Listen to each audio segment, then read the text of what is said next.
Great. Hi, thank you all so much for joining us. Thank you to all of our attendees. Scott and Roger, thank you so much for joining us via webinar and for so graciously sharing your time with everyone listening. To share a few logistics about this event, we'll begin by giving you both time to share your stories about your careers and your lives, and this will be followed by question and answer by you two gentlemen. If you have any questions during the event, please DM them to UC Mortar Board on Instagram, and we'll be monitoring to accommodate as many as we can. My name is Abby Cronin. I serve as the Vice President for Mortar Board and have the privilege of co-hosting this event with Maya Foreman, Mortar Board's wonderful communications chair. The last lecture series is inspired by the famous last lecture of Dr. Randy Pausch, a former professor at Carnegie Mellon University. Living in Generosity, last lecture 2020, is presented by Mortar Board's Mystic 13 chapter at the University of Cincinnati.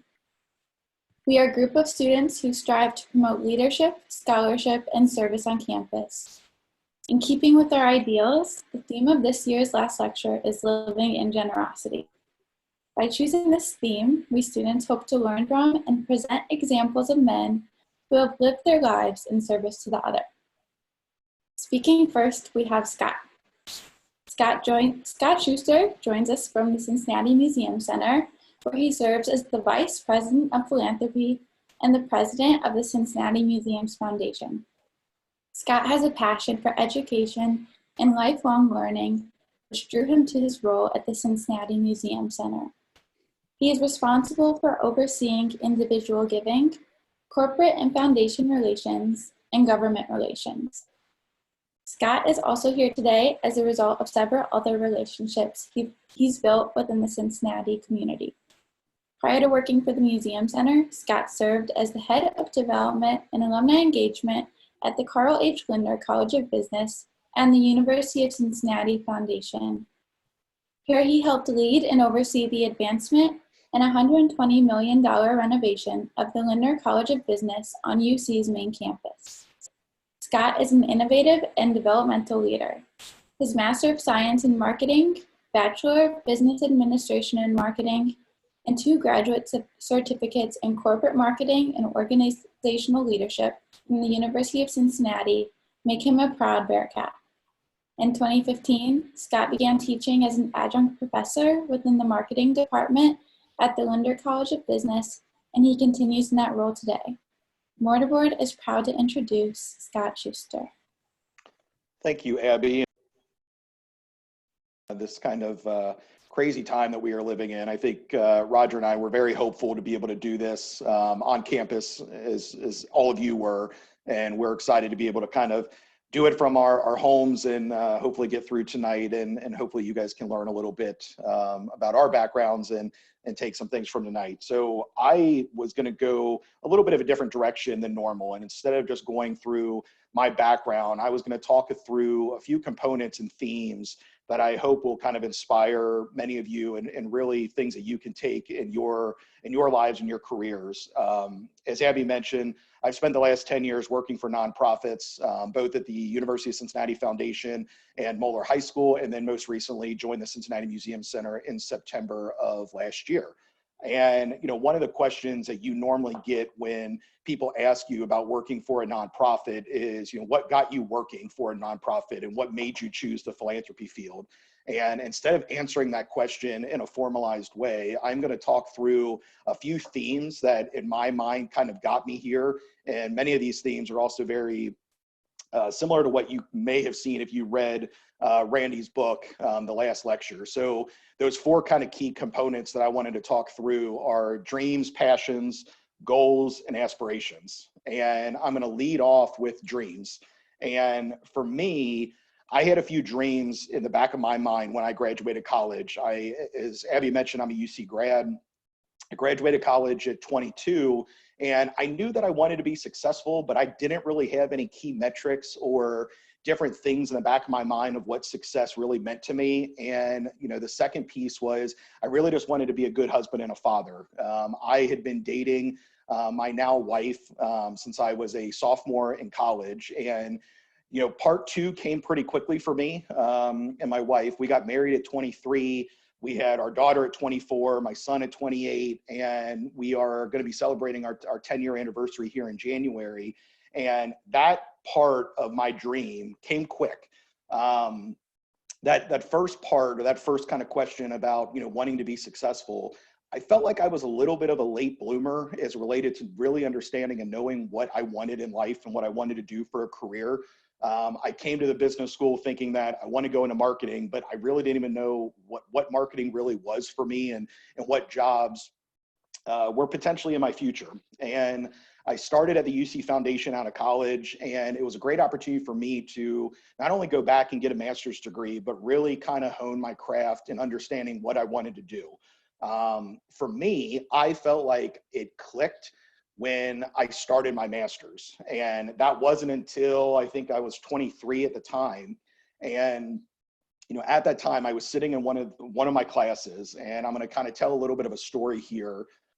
We have a professor that is still at the business school, Drew Boyd, who ran the MS marketing program at the time. And I was taking a strategy and innovation course of Drew's, and it was one of the first courses within the master's program. And he kind of shouted out to the class and he said, "What is marketing?" And everybody was silent. I mean, there was crickets. And the second follow-up to that was, what job do you really want in marketing? You guys are all here thinking that you're getting a master's degree in marketing, and what do you want to do with that? And I sat back. I was working at a nonprofit. I really didn't know if that's where my career was going to lead me long-term, or if that's even what I wanted. And I started asking those questions to myself. What do I really want? And one of the things that I challenged myself was, how do you attack that dream? How do you turn that into a vision and build out a plan? If you want to be successful, great, but how do you do that? So as I was going through my master's program, I started uncovering that I really liked the strategy implementation of business.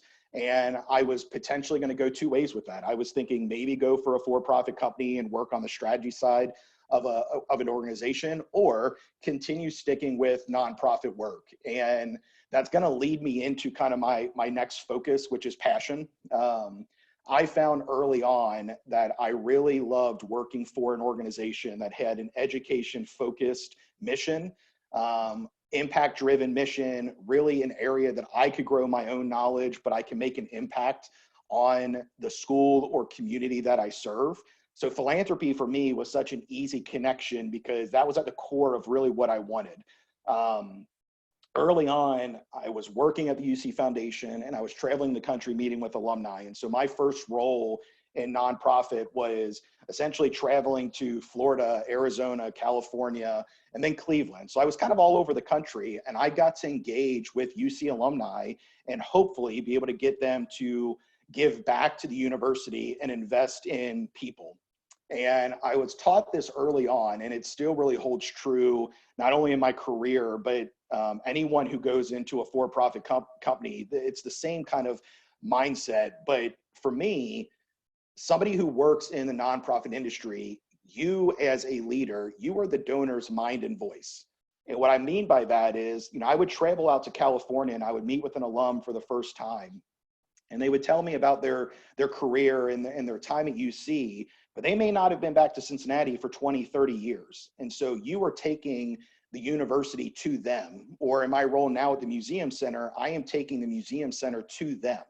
And so you need to really understand and listen and build relationships with them and understand what they're passionate about. So my passions being at the time, the University of Cincinnati, I'm able to really kind of take that knowledge that I have and give that to them. And you think about a for-profit industry, it's the same thing. If you're an architect, you're a designer, you're an accountant, you are working with your clients, and you need to take everything that they want to then give out and finalize a project for them, or finalize whatever you might be working with them for. So when I talk about you are your donor's mind and voice, if we all of a sudden at the University of Cincinnati are working on a new project, so think about the new building for the business school. We are the ones internally in Cincinnati working on that project, knowing why we're doing it, knowing the impact it is going to have. How do you then take that nationally? How do you take that globally and be able to tell that story to alumni that want to invest back in? The other piece of this is when you are engaging with an alum and they are talking about wanting to give back and make an investment into students or faculty, you're also taking into account all the things that you know in your conversations with the deans and the president and others, so that you can also bring the university to them and connect those passions. So for me, it was very easy to kind of get into nonprofit work because I was really passionate about education. And I love being able to see a donor make an impact and follow through on something that they want to do that ultimately makes an immense impact for, you know, numerous people. So with that, I'm going to transition a little bit to kind of goals and, you know, where I was at in trying to, you know, figure out what I really wanted and kind of living this life in a nonprofit world. There was a quote by Thomas Jefferson that has sat on my desk since, I think, 2007, when I was a co-op student working at Interfab here in Cincinnati. And the quote was, "I'm a great believer in luck, and I find the harder I work, the more I have of it." And for many of you that might be business students, you have seen that quote repurposed by Carl Lindner Jr. And on the walls of a few of the classrooms, you see the quote, "The harder I work, the luckier I get." So for me, I always wanted to make that a point of how I want to lead my life and how I want to lead organizations. My focus has always been, I wanted to leave the place better than when I joined it. And I've made it a point to really kind of not only think that way, but really kind of push that to all of my colleagues and the teams that I have been able to build and work with. And as I was reading Randy's book, there were a few quotes and comments in the book that really kind of hit home with me. And I'm going to talk through a couple of those that ultimately will kind of get me to this end game of aspirations. But one of the quotes that in the book was, "Luck is where preparation meets opportunity." And I think that's such a key point, because I think luck does happen. And in philanthropy, luck is something that we all are aware of. And, you know, you may have that random donor who comes to the table and says, you know, here is this $1 million gift that was so unexpected. But for me, I wanted to make sure that preparation was going to be the key component of how I was going to lead a company and work with our investors and work with our donors. Working with philanthropists is, in my opinion, it is so extremely rewarding. You can see the impact and you can see how these people can make investments and truly change lives. With that, it is extremely stressful because you are the conduit of your organization to them. And, you know, another key thing that I hope everybody can kind of take from this is something that I learned early on, that, you know, donors don't give because you work for that organization. However, you can cause donors to not give because you work for that organization. And what I mean by that is, for me, you can ruin a relationship by not following through, by not building trust, by not really showing off your organization in the way that really kind of deems investors and donors to want to invest.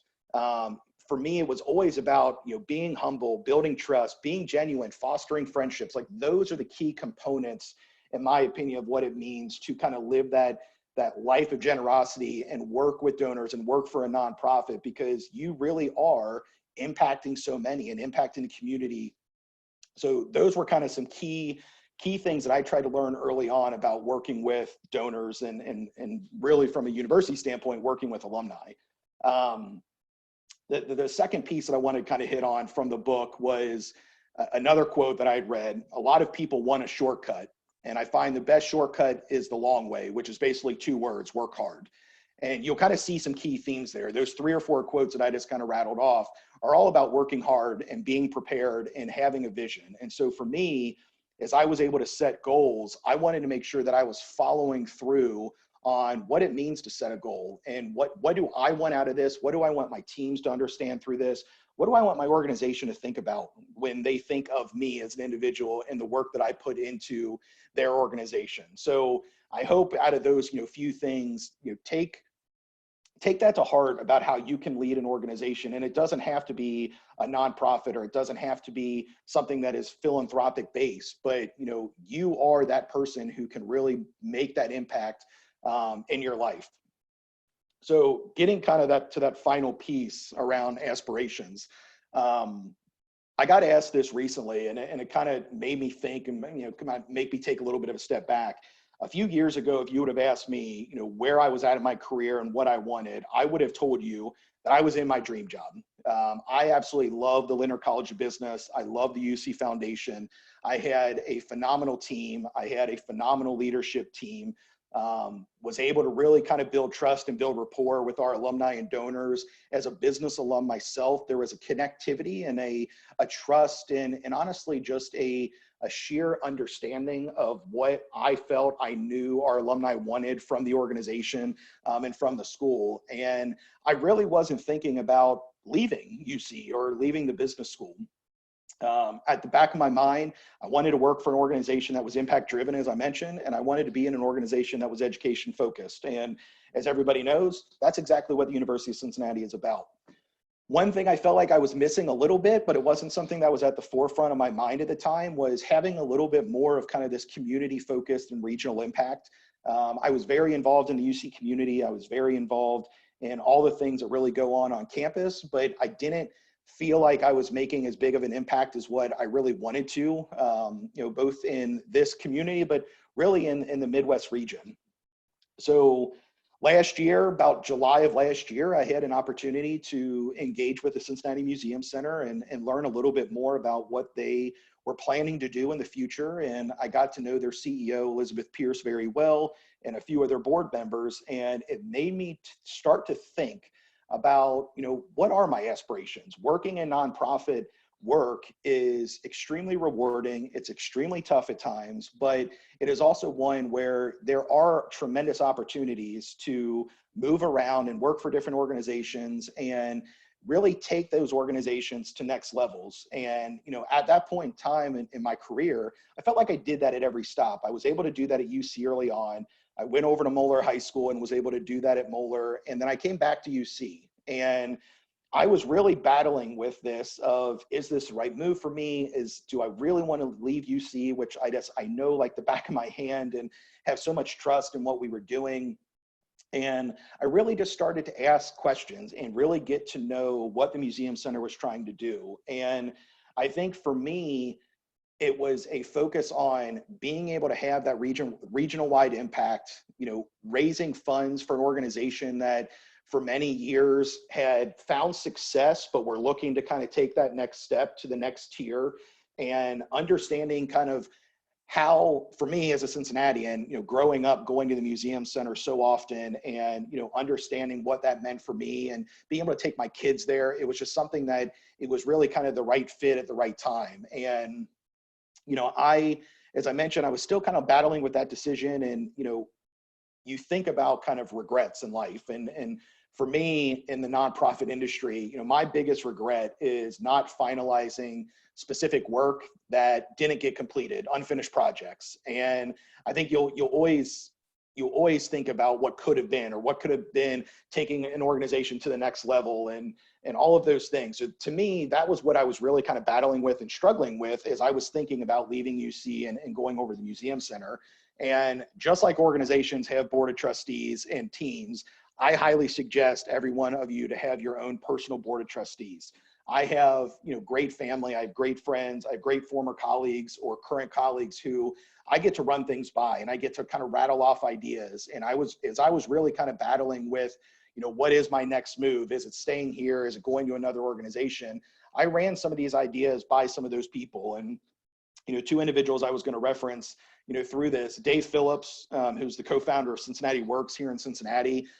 Dave was on our Lindner College of Business board, and he's also a member of the Cincinnati Museum Foundation board, which I now oversee. And Dave is someone who I have a lot of trust in this community and has just done tremendous things in making an impact on this region. And I remember sitting down with Dave before I took the job, and I really just rattled off ideas to him. And I wanted to really understand, is this the right move for me? And is this the impact that I really am going to be able to make for the Museum Center? And, you know, fortunately, as we kind of got down and really uncovered, you know, my passion for work and my passion for making an impact, it was the right move for me to accept the job and move over to the Museum Center.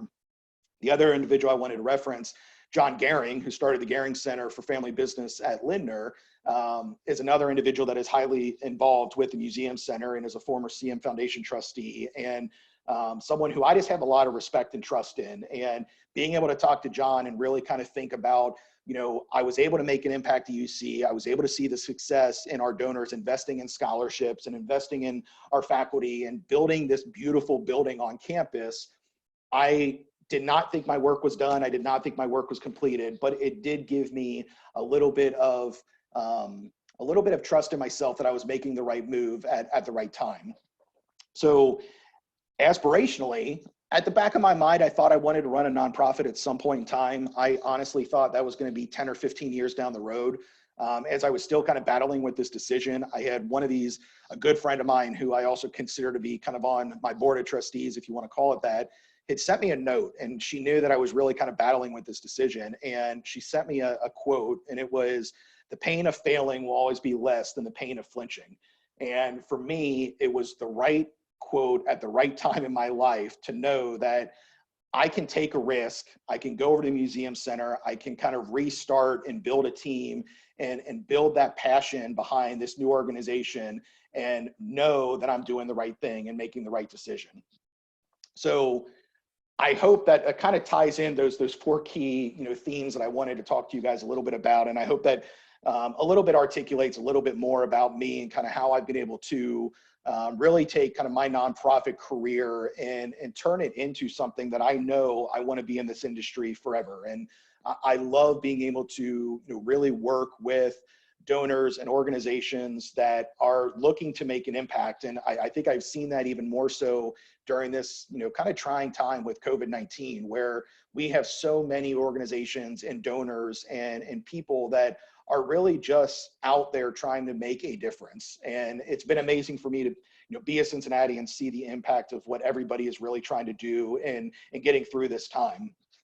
One kind of final piece that I want to kind of mention before turning this over to Roger. So one of the questions that got brought up early on was what does it mean to live a life in generosity? And I think for me, there was kind of a definition early on in my career with nonprofits of what it means to be a philanthropist.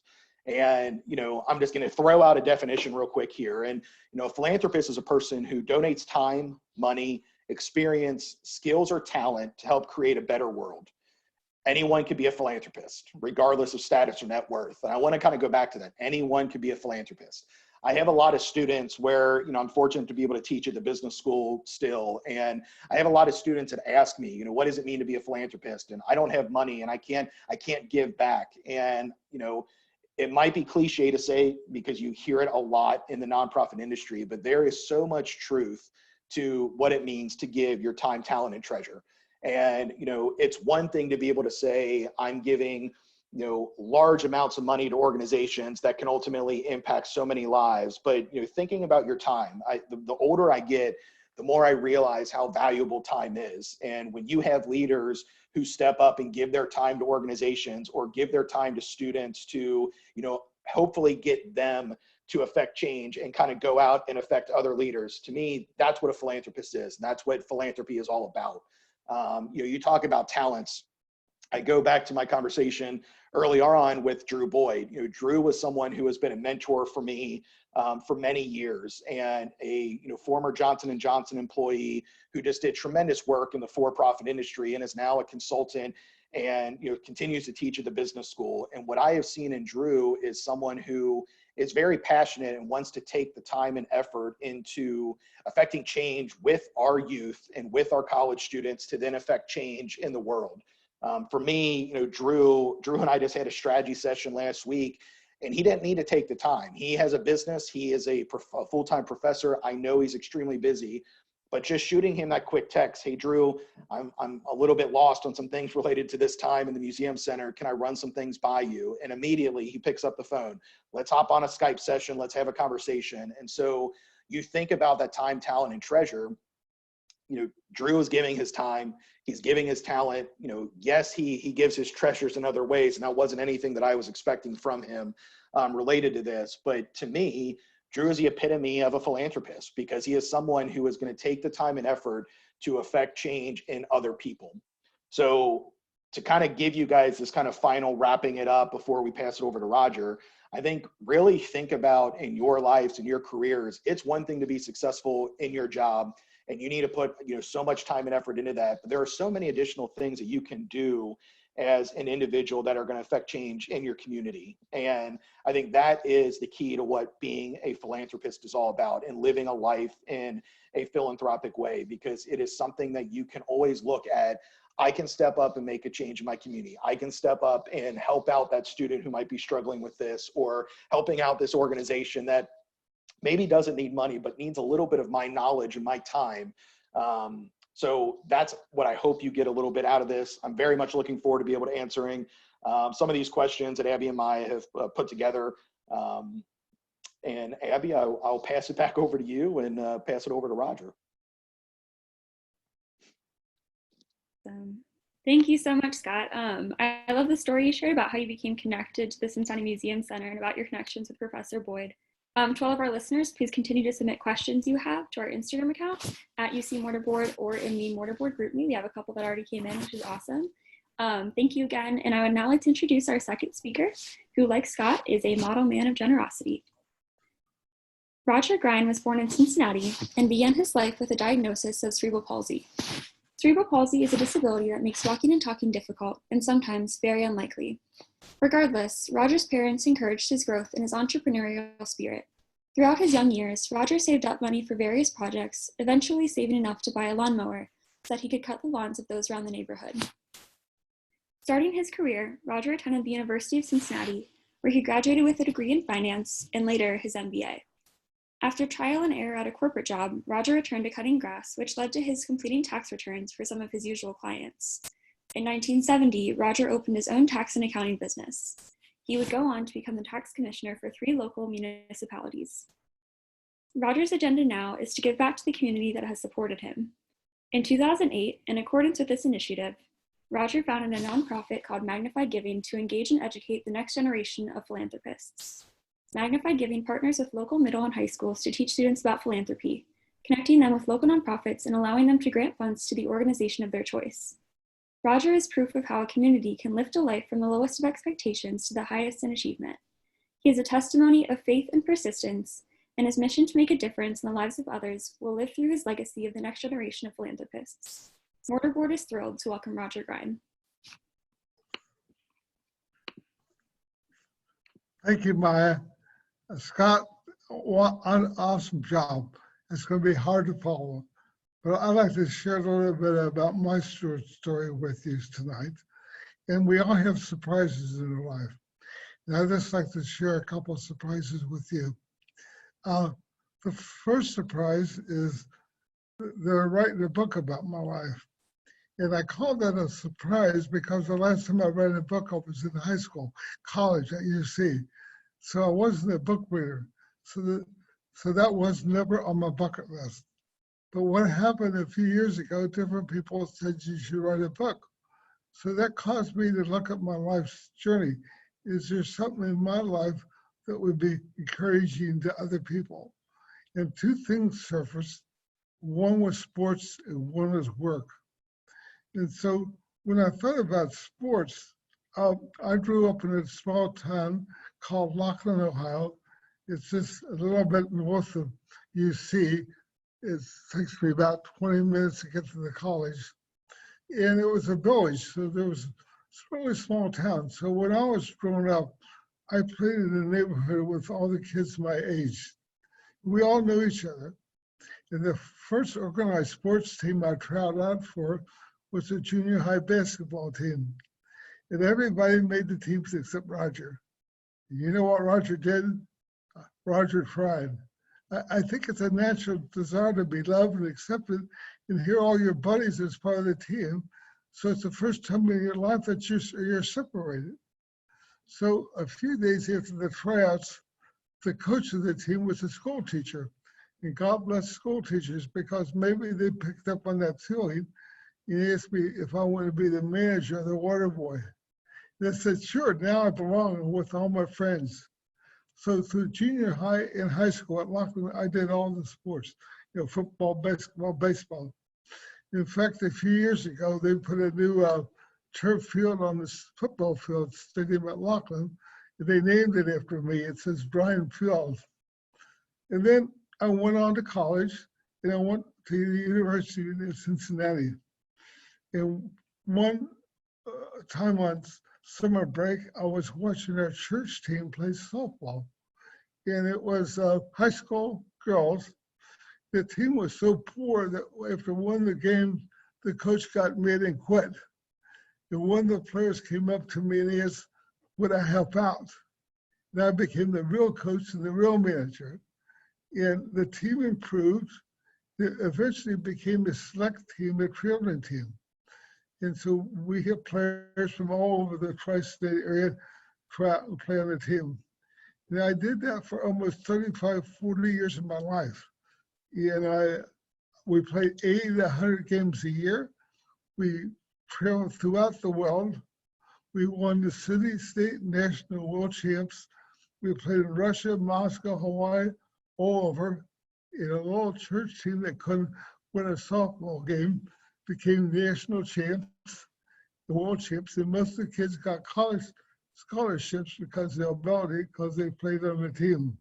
So that really brought a lot of fulfillment and joy in my life, that hopefully I was an instrument for these young students to go to college and advance in their life. And then the other thing is my work experience. How did that involve in my work? Well, like me, when I said in their bio, when I was 6 or 7 years old, back then there was pop bottles and beer bottles was worth 2 cents for a pop bottle and a nickel for a beer bottle. So if people was lazy, I would pick it up and take them to the store and got money for them. And then I would use that money to buy a wagon. I would collect newspapers and magazines, and I got money for that. Then it was in junior high, I started cutting the neighbor's grass. I used that money to buy a lawnmower. And I became known as a mower boy, like lawnmower. So through junior high, high school, and college, I cut 25, 35 yards a week. I regularly shovel snow and cut grass. I was known as a mower boy, like I said, lawnmower. So when I was in high school making this money, I thought, what do people do with money? And I said, I'll bet you they invest in stocks and bonds. I didn't know anything about that. They didn't offer that in high school. But Laughlin being a small community, I cut grass for the mayor, the principal, and the superintendent. And they had an investment club. They let me join the investment club. And I started buying stocks when I was in high school. Back then, the stock market closed at 3 o'clock, and the school wasn't open at 3:30. There was no cell phones or technology, so I had to go to the superintendent's office to ask permission to use his phone to buy stocks. And those stocks increased over the years, and that propelled the funds to start Magnify Giving, where we empower our youth with funds to give away to charities of their choice. But all that started with funds from cutting grass in high school. And then I went on to college. And at UC, I thought I'd major in finance to become a stockbroker because I love stocks and bonds. I graduated. Then the real world opened up to me back then. You had to have a famous name or friends, and I had neither. So I couldn't find a job in that occupation. And after much effort, the local banker got me a job in the bank doing income tax returns. They put me in a trust department. Now I worked there 1 year, and after 1 year, they evaluate your work, how you doing? And they fired me. They said my writing wasn't that clear and I wouldn't progress. So once again, you're hurt because all your peers have jobs now for your friends. And so it was a tough time. So it caused me to think, what can I do with my life? What do I know how to do? Well, I knew how to cut your grass, and I knew how to do your tax return. So I got a little business card made and passed it around to the people I cut the grass for and said, now I could do your tax return. So the first year I did 35 returns in the basement of the house. The next year, there was a little corn shop in the neighborhood, and I had a desk in the back. I did 105. And then in 4 or 5 years, I went from 105 returns to almost 2,000 returns and became a tax commissioner of 3 cities and towns. And so I've been a successful CPA now with the staff doing accounting and tax. And of course, today's April the 15th. So this is normally we've been the tax deadline today. So I've been a successful CPA now for 55 years. So that's my sports and that's my work. And I think one of the factors that I was able to maybe overcome obstacles in those things is I think it was determination and persistence. Never giving up. It would be easy, a team that can't win a game, why would you be involved with them? Or you're fired. It would have been easy to give up, but this never giving up, sticking with something. And I think that's one of the keys that I was able to move forward under those difficult situations. Then looking back as a mature adult, I think that's how God uses us to develop compassion and understanding. If we overcome obstacles in our life, I think we're more apt to help other people out if they have the same challenge, because we've been there and did that. So hopefully we're more apt to listen to them and understand them and help them on their journey. But I did say there's 2 surprises in my life. Like I said, the first surprise is a book when I was a reader. And then the second surprise came in a form of a 4-foot 9-inch lady called Emma that saved my life from abortion. I was adopted when I was 6 months old, and my mother's name was Thelma, and my father's name was Frank. And Thelma would walk me with a slow heel toe, because I shuffled my feet. And later on in my life, I found out that I had cerebral palsy. I was 60 years old before I even knew I had cerebral palsy. And I didn't even know what that word meant. I heard the word, but I didn't, what is cerebral palsy? Well, here is at birth affects your, like oxygen at birth affects your motor skills, like your gait, your swallowing, and your speech. In my case, all 3. I've had 12 people that used the Heimlich on me that saved my life. Because if you choke, I choked on meat a dozen times. And if there wasn't my presence, I wouldn't be talking to you today, because you don't have time to call the life squad, but time they're there, you're dead because of lack of oxygen. So hopefully you all know how to use the Heimlich. And then when I went to get a driver's license, I went to the top neurologist in Cincinnati. Me and my mother Thelma took me to the top neurologist for an interview. And at the end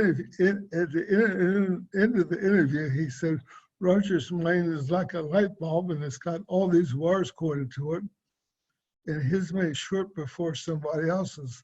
So I don't want him to ever drive an automobile. It's unsafe. Well, my mother's name was Thelma, and we walked out of the office, and she handed me her car keys and said, to hell with him. And I've been driving a car for over 60 years now. In fact, a couple of months ago, I got a new car. I had 110,000 miles on the other car. So I was adopted through the Catholic Charities in Cincinnati, Ohio. And so a few years ago, I went down to their main offices downtown, and they read me the birth records. And lo and behold, my birth parents was from the western part of Cincinnati. It said my birth mother's name was Dorothy Wang, a farm girl that lived on Thompson Road. So no address, no phone number. The records were almost very old. So that afternoon, I went out to find Thompson Road. I thought to myself, I could say, well, this is where I went to school and had friends. And it was the fall of the year and there was an older lady out raking leaves, and I thought she could be of my birth mother's generation. So I pulled in the driveway and asked, do you know Dorothy, my birth mother? And she said, yeah, I went to school with her. So she pointed out the house that she lived in. I went up and knocked on the door. And the young lady answered the door. And I asked, do you know Dorothy, my birth mother? And she said, no, I bought the house from her estate. She fell down the steps and the steps took her life. So I walked down the steps and saw where my birth mother died. And she said the neighbor lady found her. And I went to the neighbor's lady's house and she showed me her picture and told me where she was buried. And I went from her house to the cemetery and found her grave. It was overwhelming to say the least. You know, within 8 hours, I found out my whole history. There was a lot to digest. Then my birth mother, Dorothy, had a brother and sister. So that meant I had an uncle and aunt. So a couple of weeks later, I got the nerve to call my uncle up, put 2 and 2 together. He knew his sister had a child out of wedlock, but never thinking that that child would ever show up. So they were so happy. They invited me over. He had a family reunion, and I looked like I'm my grandpa. So if there's any baptisms or first communions or weddings, they think their grandpa's come alive because they make me feel part of my family, of their family. And then when I was leaving their house, the phone rang, and on the phone was Emma, and she was my birth mother's best friend, and she was the one that saved my life, which I didn't know that when the phone rang. Emma, when the phone rang,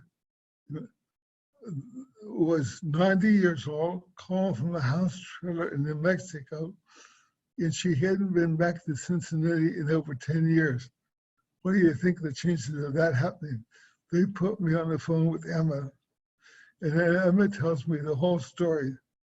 I was conceived a couple of weeks after Pearl Harbor, and my birth father, his name was Bob, and he was telling my birth mother, Dorothy, there's no life here, let's take some action.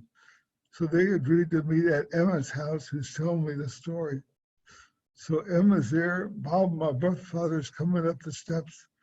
Emma turns around to my birth mother, Dorothy, and says, hey, you know there's life here, is this what you want to do? So she agreed if there's life here, I don't want to take this action. So when Bob, my birth father, got up the step, she raised his fist and said, get the heck out of here. You're not taking a life today. I'm crying, she's crying. She said, I never thought I would see the boy had saved his life.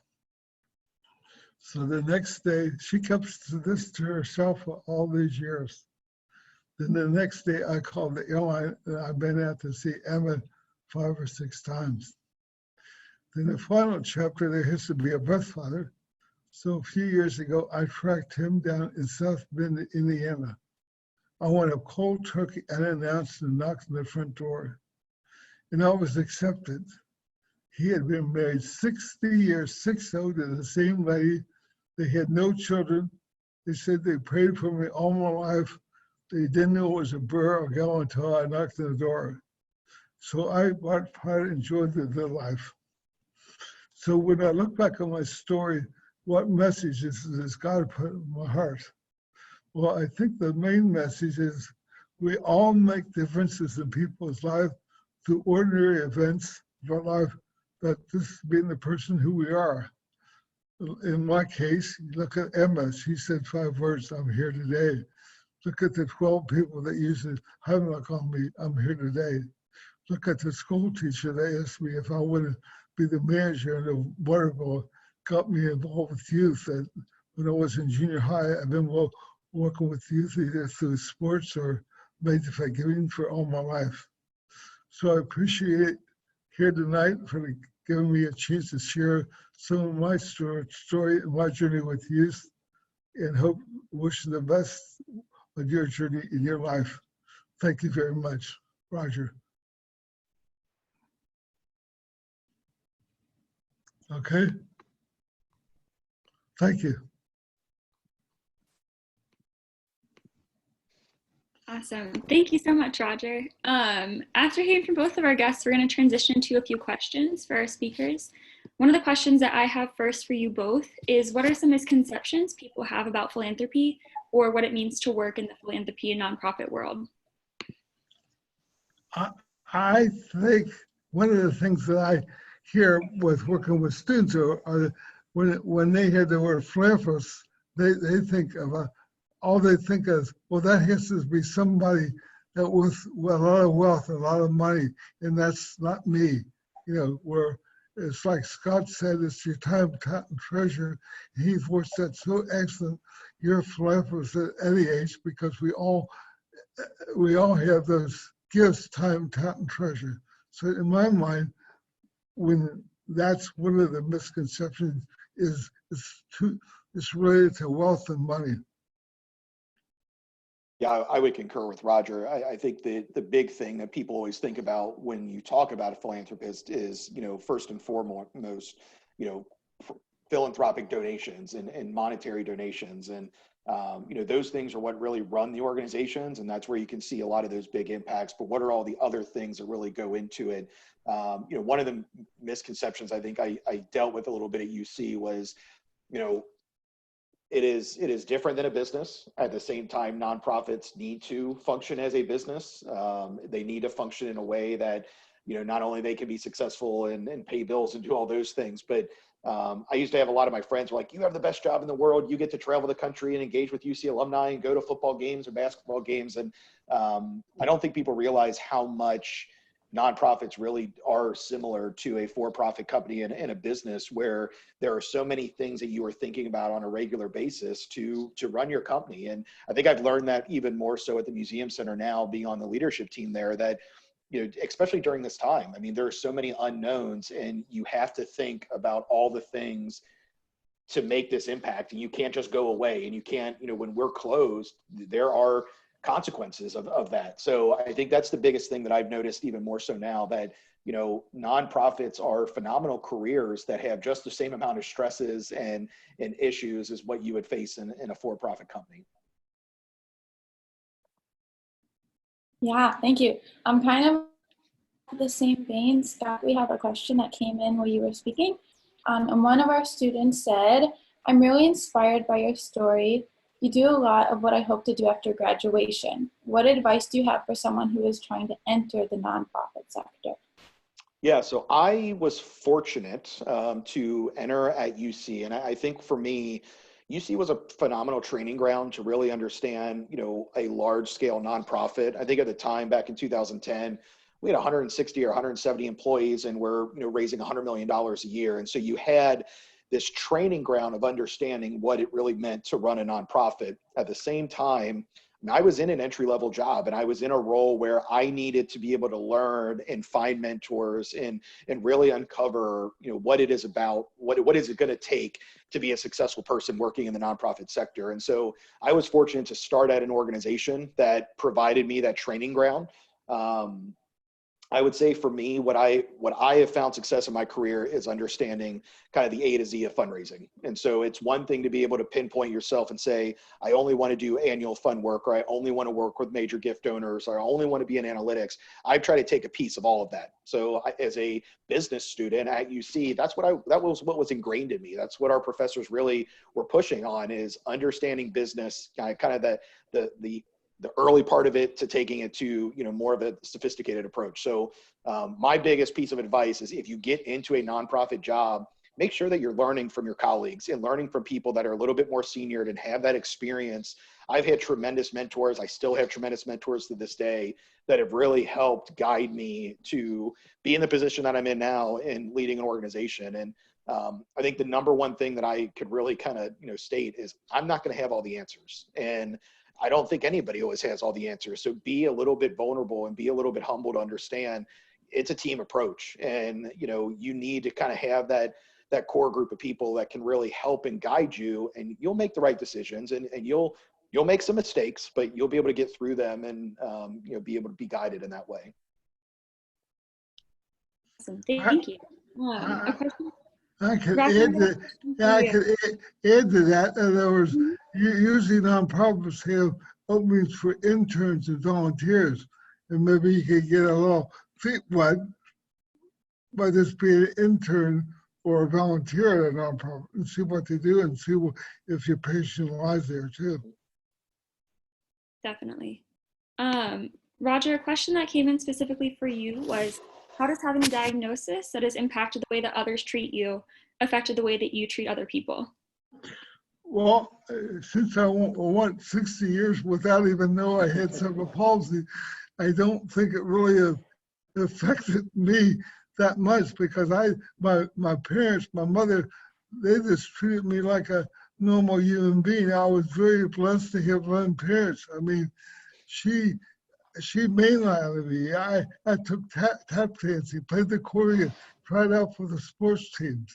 Yeah, the only time I can remember when I was a kid is a little younger kid younger than me, didn't know any difference, and they may say, "Well, why do you walk different?" But why you walk different? But until that happened, I think I was very lucky to live in a small community, be with good neighbors and good parents and good people and good teachers that really treated me as a human being, that respected me and that loved me.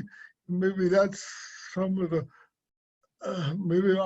that's why I like to love and give back to people, because I was raised in that kind of environment. Thank you. Yeah, thank you. That was beautiful. Scott, we have another question that was specifically for you. So what did you find most difficult about transitioning from working in higher education to working in museum and civic engagement? Yeah, so I think the first thing is, your knowledge base. I knew the museum as a patron. I knew it as a member where we would take our kids, but really understanding the organization, what their needs are, how they're able to raise money, who the donors are. That was kind of the first piece. I did find comfort early on that, Cincinnati is such a small town, big town, but small town as it relates to the people. And so many of the donors that I had and so many of the philanthropists that I worked with at UC are also engaged with the Museum Center. So there was a little bit of trust early on that I was able to build with some of those individuals, and just having that little bit of sense of ease and just understanding of making this move. But I think the biggest, really hurdle that I faced early on was just understanding the organization. Higher ed is its own beast. And I don't say that in a negative way, but they're massive organizations. I think UC is one of the largest employers in the city. And, you're talking about 45,000 students and the number of faculty and staff. And there are so many, there's so many intricacies of a university that I didn't necessarily have to face as much at the Museum Center. I mean, we are still a fairly large organization with, over almost 400 full-time and part-time staff. It was for me to get to know those individuals, get to know, some of their passions and how we were able to function and work, and then really get to know the donors and kind of understand what do they want to see from us as we were evolving and changing over the last couple of years with the renovation that went on. There was a lot of changes. And so we just really had to come together and understand those things. So I will say I'm very fortunate to work for a phenomenal leadership team that embraced me starting. And so it was a little bit easier for me because I got to get a lot of that knowledge early on. And then I had a phenomenal team that I started with, and we've brought in some new members as well. That was a huge help for me. But anytime you're moving organizations, that it's tough. I mean, you're learning something new for the first time. Definitely. Another one of our questions that came in from our students for Roger was, how did you know or decide that it was the right time in your life to start your nonprofit, Magnified Giving? Well, it's sort of evolved. In other words, the way it evolved was, I guess it was about 18 years ago. I had lunch with Dr. Votruba, and he was the president at that time of Northern Kentucky University. And he just mentioned that we're starting a philanthropy program that we engage students with funds to discover the needs of others. And that's all he said to me. And I thought, my God was good to me all my life, and I was able to hopefully help other people out. It was always a tough decision. Do you feed the poor or do you educate them so they don't become poor? Or do you help poor people out in Africa or India with the poor, or do you help them out over the line? Boy, these were tough decisions. I thought to myself, gee, when I write a check to charity, somebody opens that envelope and it put to good use. If I gave a check to those kids first, they would still open the envelope, but look how many could be aware of all these needs. And I never was married in my life, and I thought, well, maybe someday there'll be a little Roger out there. And so I shared that. Somebody knew Father Graham at Xavier University. And of course, I went to UC. I didn't know him. I knew his name, but they got me an appointment with Father Graham. And Father Graham liked the idea. So this is like the 18th year that they did it at Xavier University, where they empower kids with funds to give to charity. And at the end of this process, there's an awards ceremony where the kids bring the money to charities. And I went to the first awards ceremony at Xavier, and this crazy idea came to life. This thing works.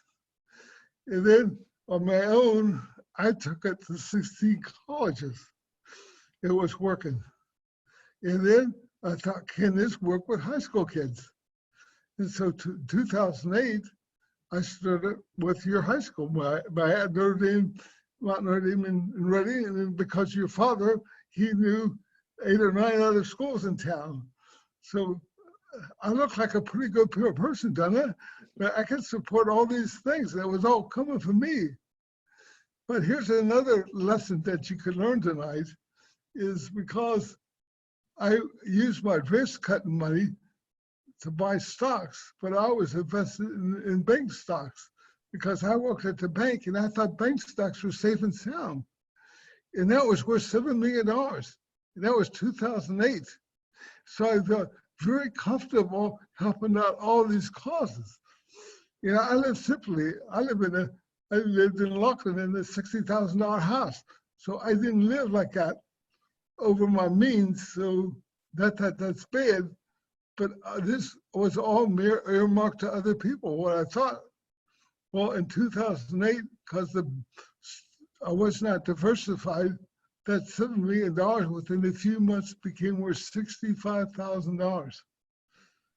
That's like having $10,000 saving up for a car or your tuition. In a couple of months, it was worth 22 cents. So I went back to everybody and apologized. I didn't send him a Dear John letter. This whole thing was exploding. All my dream was in ashes. And one of the college presidents said to me, Roger, we're going to continue this program with or without your funds, because this is our mission of education. And so he said, he challenged me. He said, why don't you reach out to other people for help? And so I formed Magnify Giving as a nonprofit and reached out to my friends to help all these students, the colleges out. I didn't tell them anything that I told you tonight about losing money, not because I was embarrassed. I wanted them to help out the mission because they believed in the mission and not in Roger. And not in Roger, I felt sorry for. Well, people responded to my letter, and it was able to go to 16 colleges and 34. And in the high school level, it went from 8, and this year we have 115 high schools, all supported by other people that believe in the mission in youth. Thank you. Thank you, Roger. I think in this season of the pandemic that we're in the stay-at-home quarantine, we would be remiss to not mention it. And so we were wondering, how do you maintain the same spirit of giving within a crisis, or how has it affected your day-to-day relations within the company? I'll start here. The last time I was in the office was March 13th. So I'm on 32 days at home. something we tried to do very early on is we have a fairly small staff. We have about a staff of 8. And what we really attempted to do was kind of divide and conquer. We wanted to make sure that we engage with our donors and people that are our advocates at the Museum Center. And we have thousands of donors on an ongoing basis. And I think that the one thing that we really wanted to put emphasis on is, it's one thing to be asking for money during this time. It's another thing just to do wellness checks. And I was even kind of seeing that a little bit with my family and friends of, you lose touch with people. And I think during this time, it started kind of, making people send that quick text message or make that call and just see how everybody is doing. And so we made a point to do that with all of our donors. So the first 2 weeks, we were absolutely slammed at home because we're making calls, we're sending emails, we're sending those text messages. And we got such a good response from our donors. And, there was a few times that I almost was kind of tearing up myself because we would call a few people that, unfortunately their spouse has passed. And, they mentioned us, you were the first person to reach out to us and we haven't heard from anybody in weeks. And so I think for us, it made us not only feel good, but know that it was the right thing to do of, making sure that people are okay and are safe during this time. We did start a COVID-19 kind of closure fund. So, when the museum is closed, all of our revenue outside of philanthropy does not come in.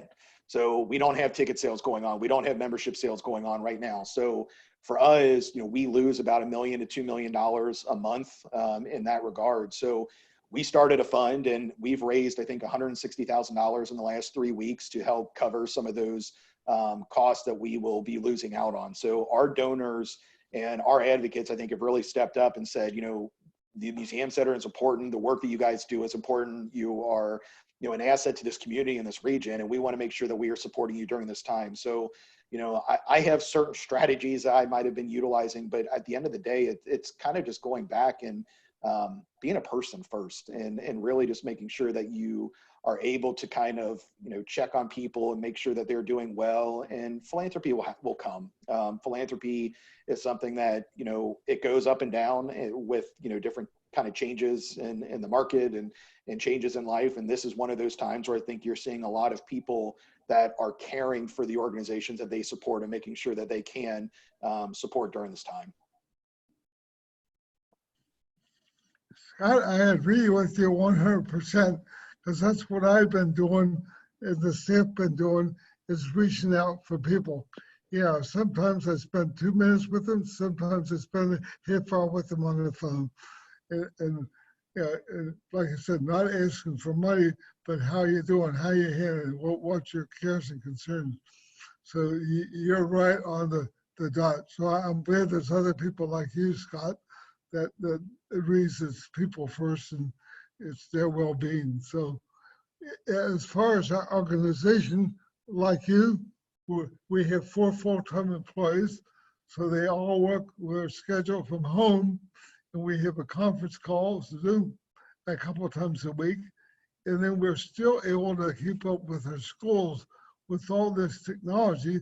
I think 3 or 4 nights this week, our days this week, the schools are still doing with this, with the technology, and I'm able to share my story, asking questions like we're doing tonight. So I never thought, because I'm 78 years old and I'm not technology friendly. So a couple of weeks ago, my CEO of Magnified Giving, Kelly, bought me a new laptop. So now I'm up with the younger generation. So this is neat. So every day I have these Zoom things talking with kids and students, and we had board meetings, we have conference calls, so we're able to keep up with the best we can in this new world we are in. I think, go ahead. I've never done as many Zoom meetings and Teams meetings. The last 3 or 4 weeks, it's almost more exhausting doing Teams meetings for 6 or 7 hours out of the day than it is to actually be in the office. And I think what you're seeing now really in the world is just being adaptable and being able to, continue to work from home. I'm very fortunate that I'm able to still, work from home, and my team's able to work from home. And so I think there's a lot of things that you just want to make sure that you are putting in that time and effort. And, I think in a philanthropic way, success is a little bit easy to measure because you can kind of see the relationships that are growing during this time, and you can see philanthropy and dollars coming into your organization. And so for us, there are, metrics that we can look at and say, all right, the work that we are doing now is going to make an impact in the immediacy, and it also is going to make an impact come fall or summer when hopefully we are, reopen. And I don't want to say back to normal, because I don't know if we really will get back to normal, but, get back to maybe the new norm of what we could be. Definitely. I think we've all felt the importance of like staying connected to each other, even if it's like a virtual face-to-face, has been really helpful for a lot of our students too. So thank you both for mentioning that. We have two more questions. So one that we got from a student is, how would each of you describe your leadership style? And what advice would you give to leaders or future leaders in philanthropy? Roger, go ahead. I think a good leadership style is being a good listener. That was taking all the data in from in here, a compassionate and loving heart. Treat people like you want to be treated yourself. Respect people, respect their values and their cares and concerns, and just love them and try to uplift them. I would say for me, I have been very fortunate to work with just some phenomenal leaders. I've had tremendous bosses in my career. And, a lot of my comments related to leadership really go to how I've been able to see what others have utilized. And I still am able to kind of frame it in my own way and how I am. I have heard and I've seen horror stories when you go on conferences and you hear, how nonprofits are being led and how this president made this decision and those things. And I think for me, it's been one that I have wanted to, be that person who is not sitting in an office kind of on this pedestal of, I have a title and I have a role and I'm not going to help with all the small things. And it was interesting because that was a surprise to a couple of organizations that I work for, because I think they were so used to how things were run. And like for me coming in, if you're doing events and nonprofit work, it's one thing to be able to say, all right, I have an events team and they're going to do everything and they're going to manage I'm just going to show up 5 minutes before the event and I'm going to leave right away. But it was always something that I wanted to do with my teams, that it's a team approach. And, now at the Museum Center, all 8 of us are working on things that is not just well, you have this title and you have this role. And that's how I've been able to try to build, my teams. That's how I've been able to try to lead. And again, I've been fortunate that I've been mentored and have seen that from other leaders that I've been able to take and kind of, again, make my own style to it. But I think for me, it really is just, being a little bit humble in who you are, and, stepping up in times of need and times of crisis that, my job a month ago might have been completely different than what it is today. That doesn't mean that I sit back and continue doing that and putting it all on other employees or other people. So you just kind of have to evolve and adapt to, where you're at. And I think the biggest thing that I tell all my students today is just, be that person that everybody wants to aspire to be. I mean, at the end of the day, people easily see the people that put in the time and effort and do that a little bit extra. And again, I think if you think that way and you foster kind of your mentality to be that person, it'll get noticed and you'll be able to grow quickly because of it. Those are wonderful answers. Thank you both. So yeah, our one last question is to end on a little bit of a lighthearted note. So what has been your favorite social distancing hobby or pastime, or your favorite thing to do at home? Go ahead, Roger. I guess my favorite thing to do at home is I enjoy I have an apartment within a retirement community. So they offer, I like to exercise and keep up with my exercise. So they offer exercise class every day on the TV. Plus they have a spiritual service every day. So I try to keep up my normal routine here at home. I'd say 2 things for me. So I have 2 kids. I have a 7-year-old and a 4-year-old, and we have a trampoline in the backyard. And so, normally Dad does not get on the trampoline with the kids. And that's been a little bit of what we've done in the afternoons to kind of have a little bit of a get out of the house and have a little bit of a break. Other things I've been trying to do a little bit more is, build that knowledge for myself. You know, our CEO at the Museum Center, Elizabeth, is one of the most brilliant people I've ever met. I mean, she just knows so much about so many things. And what I've been able to try to take from her and learn from her is, you know, all of the things that you should be knowledgeable on within a museum. You know, it's one thing to work at UC and need to know about the business school, and need to know about what's going on. We have 3 museums, and there are so many things that I need to kind of build up a little bit of a better skill set on. So I've been doing a lot of reading and watching different things related to Cincinnati history. And I've always been a big science guy. I absolutely love dinosaurs. So my son and I are doing a lot of watching of dinosaur things and research things. And we've been doing a lot of Disney Plus, National Geographic shows. And my wife always gets on me and, Joe, what are you watching? And so that's really what we've been kind of doing a little bit to try to keep a little bit of sanity. That's great. Thank you both so much. So we're at the close of our event. I just want to thank you both so much for being here and for sharing your stories with us. They have been really inspirational. I think there's been a lot of great points that I'm excited to implement in my own life. And yeah, I'm just really inspired by the connections that you've made and how those have driven you in your work and in your communities. So on behalf of Mortar Board and the students at UC, I'd like to commend you and thank you both for being great examples to our community. This concludes our event. Thank you to everyone who watched, and we offer the best wishes that all continue to stay healthy and safe. Thank you. Yes, thanks everybody.